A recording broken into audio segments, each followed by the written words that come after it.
All right, here we go. So here's James. I've been working on him for a while now. I basically haven't done anything on him for the last like several weeks, because I was really sick of working on him. But I knew I'd get him done eventually, and I today was that day. So he's finished. Now he doesn't have everything I set out to give him. I was kind of debating whether I should put in cab detailing, but that would take a few days, at the pace I've been going, and I'm kind of just ready to be done with him. So I could always do that one day if I wanted to. It's a nice little white lie I can tell myself, because I'm never going to, but I have the option.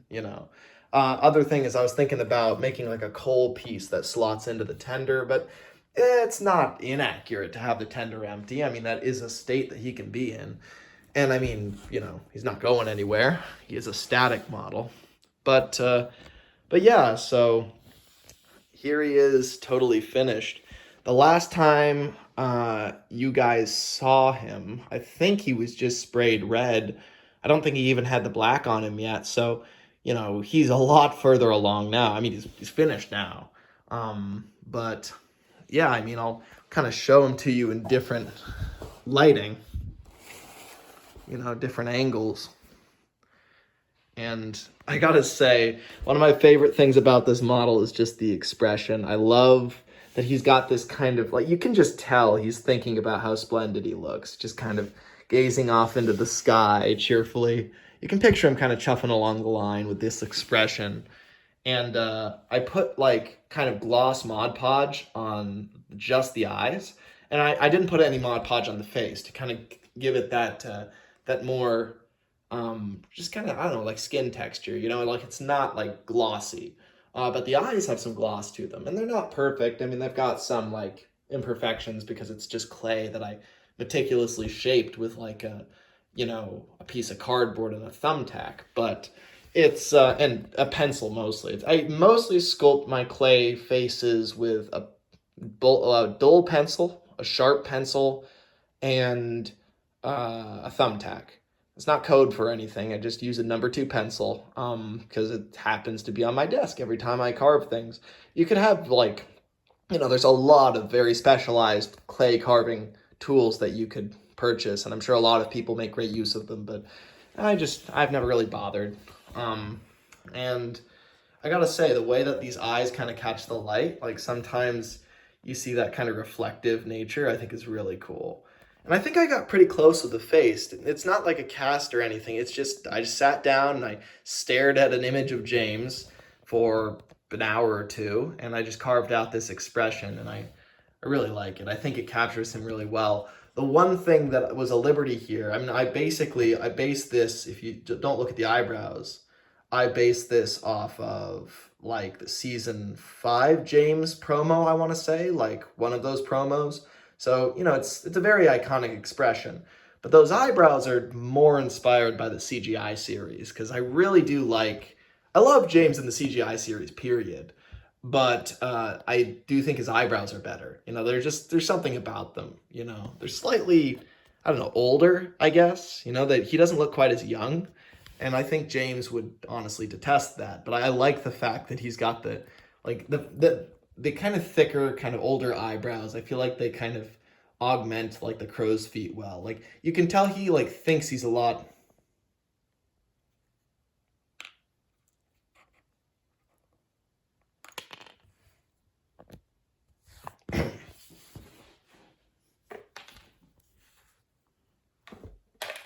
You can tell he thinks that he's a lot younger. What the hell did you just do? I wouldn't really yell at me, James. You're not exactly in a position to emote. Not in a position to emote! I'm sorry. I was going to wait for you to go over there to your workbench, get some glue, and fix me. Is it going to be in there? Is it going to be in there for the rest of my life? Yes. Anyway. No, there's no anyway. You fix me already. He's been talking my ear off for the last several weeks. I can't do anything right with this guy. I really can't. Let me start. Let me start with the critiques. I'm not looking for critiques, James. Listen to me. There's no way to improve as an artist unless you get critiques. So here they are. Firstly, my dome. Have you noticed anything wrong with it? Fat that you don't deserve it, given how ungrateful you are? No, not that. It looks like it's carved out of stone or something. It's got all these bumps and buckles, and there's that gap underneath it. And are you going somewhere with this, James? Yes, I'm trying to help you improve as an artist so that you can build James Mark II even better. I am not building another one. Another one? Like I'm just some sort of object. Well, and another thing, my boiler's too small. I know, I should have told you a long time ago, but I thought you'd figure it out. But alas, you did not. So that can't be helped. James, look, I'm aware of all of these. I've gotta you gotta roll with the punches, all right? I mean, hell, if you stopped your goods train every time that one of the trucks jammed a brake or something, you wouldn't get anywhere. You've just got to stop and fix it and keep going. You can't obsess over it, over getting a perfect run. I'm sorry, my good man, but I lost you at goods train. Okay, whatever. Is there anything else that you want to complain about before we progress here? Well, let me think. Yeah. Well, the current political situation in your country is... Okay, let's just move along. He's not very well read. He is right, though. Anyway, we've got, let's see, brake pipes on the back, a coupling hook, which this thing is, pretty cool. It's like, the way I did this is I folded 2 pieces of plastic so that I cut out this shape out of thin plastic, and then I cut it out twice. So there's 2 pieces glued together, and they bend at the back, and one goes on this side, one goes on this side. So that way it's really on there. It's not coming off. Right. Unlike my lamp iron, which you have put in the tender. Yes, unlike your lamp iron.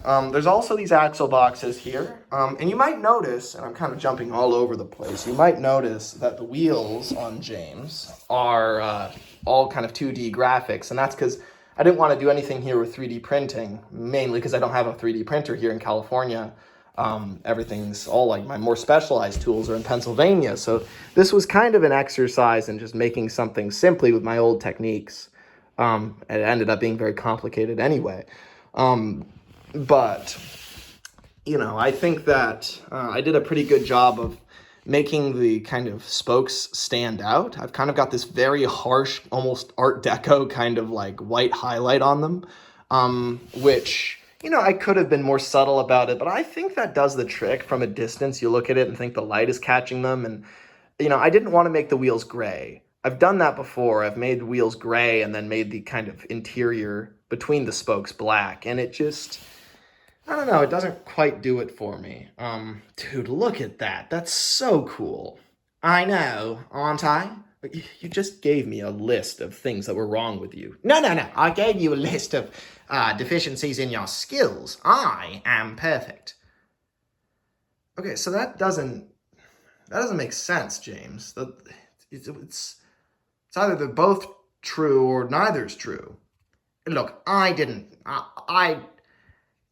follow your logic, frankly. All I know is that the people are here to see me, but you're not letting me talk an awful lot. You keep cutting me off. Well, you keep trying to talk about politics. Would you like me to begin talking about more politics? No, James, I wouldn't, frankly. I think that'll just lead to conflict. Well, I quite like conflict, actually. Yeah, I know you do. Sometimes I think I should have built Edward instead. Well, you didn't. You're stuck with me, so I hope you're happy. Well, frankly, I am, because this is a very cool model, and he's not perfect. I mean, there are little things about him that I phoned in or just kind of, I just didn't really want to perfect. I could have done a better job on parts of this, but the whole point of this was to make something simple that was kind of nice and just kind of a neat novelty item, and this is a neat thing to have. I mean, he's I've already made this clear in previous parts, but he's big, I mean, This is like a hefty kind of object, and I get a real kick out of it. And I think the further away you get, yeah, I mean, like, you can definitely see his boiler's too small. But also, like, I don't know, he's better in person. And the thing is, the face is so close, and the colors are great, and, like, the general shape is really faithful, I think. So, you know, you look at this for a second, and I don't think my first thought is, like, what are the problems with the proportions? My first thought is, whoa, that's James. That's so cool. It's like the thing I grew up watching, except he's really big. And that's novel, you know.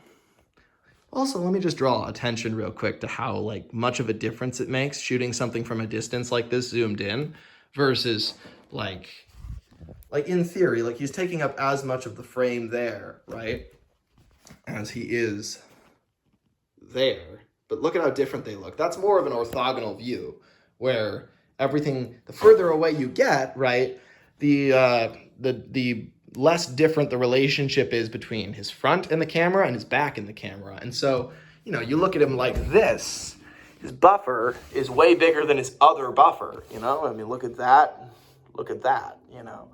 But you get far enough away, those buffers are identical in size, and that's true of anything on James. So you look at him from here, his face looks smaller and his tender looks bigger than if you look at him like this.